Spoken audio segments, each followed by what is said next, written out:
between the heat and the everything, I don't know the answer yet, but me and John are going to try. Hope so. And we'll find out.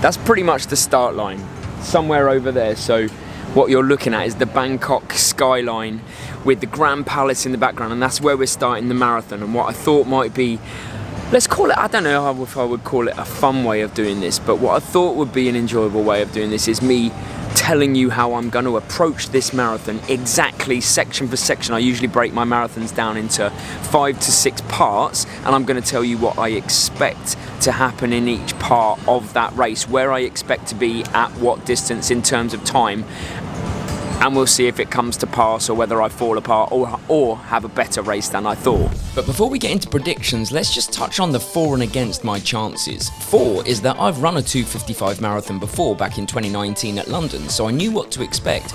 Also, I've had a really great few training blocks in the lead up. Against is easy. Over 90% humidity, around 30-degree heat, never run a marathon in Thailand before, and I haven't tapered at all for this race. Deep breath, and let's see how it goes. So we've just started the race. Here is the first section. It's how I break it down. The first 5 kilometers is all about absolutely controlling my emotion and controlling my effort. I'll probably be running with John. You'll probably see him right now. And what I need to do is make sure that A, I run my own race, not John's race, because we usually have slightly different tactics. But B, I need to make sure I control my heart rate completely. I want it to be in zone 2 exclusively for those first 5K. And what I should be looking at, hopefully, is coming in for that 5K at around 21 minutes. Now that I'm in it, I can't really remember what I predicted, but we just went through the 5K in 20:38, so probably a little bit ahead of schedule. We're going to need to reel it back for a little while, but it's good to get into a rhythm. We're getting there. We just need to dial it back a tiny bit, but a positive start, I'd say.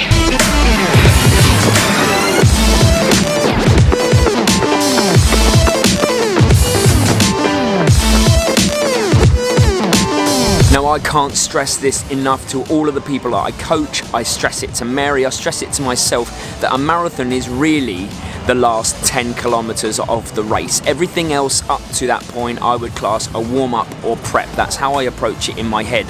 So section 2 of my marathon is usually 5 kilometers until 21 kilometers. My aim there is to be in cruise control, but I want to be making sure that I am not burning any matches, that I'm not going above and beyond what my ability level is, because I want to be able to put my hammer down in the second half of the race, not the first half of the race. So I'm predicting that maybe I get through the half in about 1:28. Hopefully that would be the dream, so let's say 1:28 for the half marathon. Off on Gab.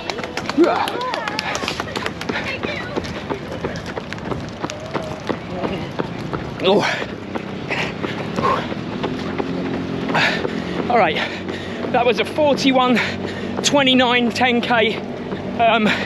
So we are maybe 45 seconds ahead of schedule, but we're managing, just trying to keep it under wraps. Like I said, I can't remember what I predicted.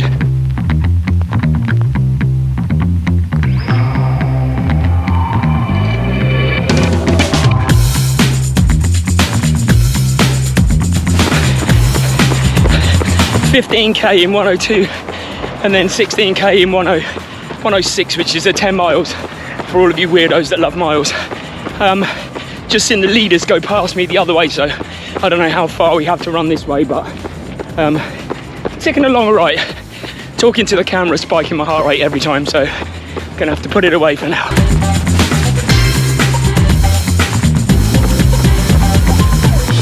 That is through the half in 1:27.40, which I gotta be, I think I predicted 1:28, so I'm like 20 seconds ahead of my prediction, but I'm feeling good. The problem is, I don't know if I've gone too hard.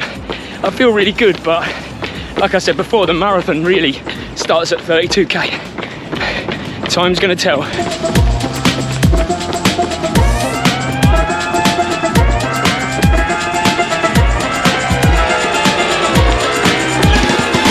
Now here's where it gets interesting. Section 3, the third part of how I break down my race, is 21 kilometers to about 32 kilometers.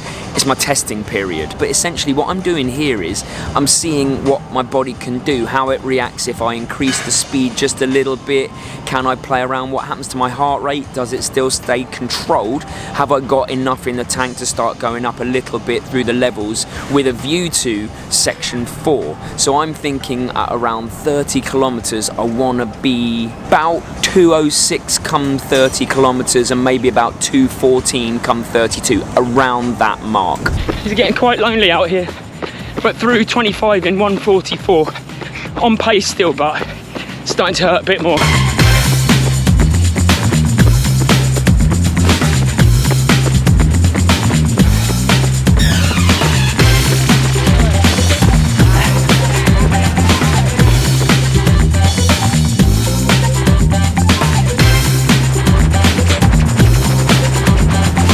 .34k, 222, just holding on now. Pace is dropping, but 8k to go, so just hoping to hold on just for a little bit longer. But no way I'm speeding up, put it that way.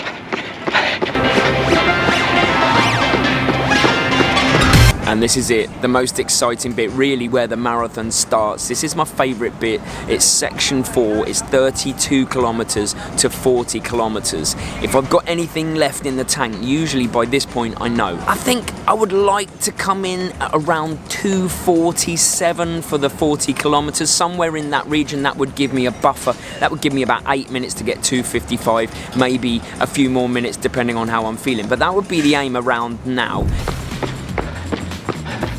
I'm suffering so bad. 2:47 for 40k.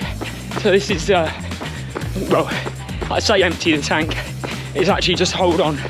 Sub 3's on, but I think only just.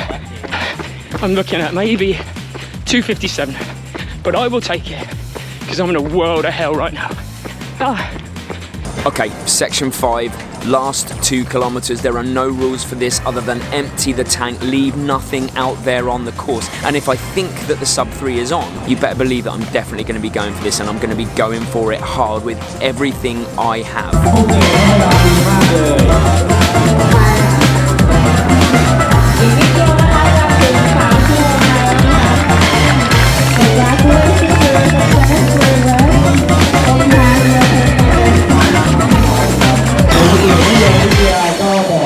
That is very hard to process for a number of reasons.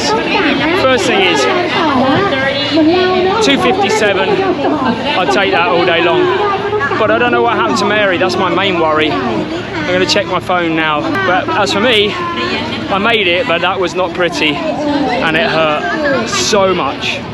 But it's over. But hold on a second, because that is not where this story ends, although kind of wish it was. You see, the marathon that I've just run, that's not the end point. That's actually the start point to an even bigger story. The marathon that I just ran was my B race. It was my last long run before I taper for my A race. Deep breath. Because in 2.5 weeks from the release of this video, I am going to be taking on Thailand by UTMB Doi Inthanon 100km trail race in Chiang Mai. John, Mary and I ran the 23km last year, and if you're wondering, by the way, how John did in the marathon, let's just say his legs said yes, but his stomach had other ideas. So this year, John, Mikey and myself are taking on the big one. 100km over 6,000 meters of elevation. Mikey and I never having run over 50km before, probably in the region of 18 to 20 hours out there running. This is going to be the absolute hardest race I've ever done by a wide margin. The culmination of all of the training and racing that I've put in during 2022. Just in time for a Christmas break before more crazy antics in 2023. So consider subscribing, joining the journey, seeing how we get on in that race and in the future. But no hard sell from me. All I can do is promise you one thing. As long as my legs actually work, as long as I can put one foot in front of the other, I am finishing that race. And if you like this video, then you're probably going to like this one from when I ran a half marathon in the amazing Thailand marathon in Bangkok earlier in this year, which by the way was a half marathon PB for Thailand. And Mary's video is up next, and you are definitely not going to want to miss how her attempt at sub 3:30 went. But no spoilers right now. See you Sunday.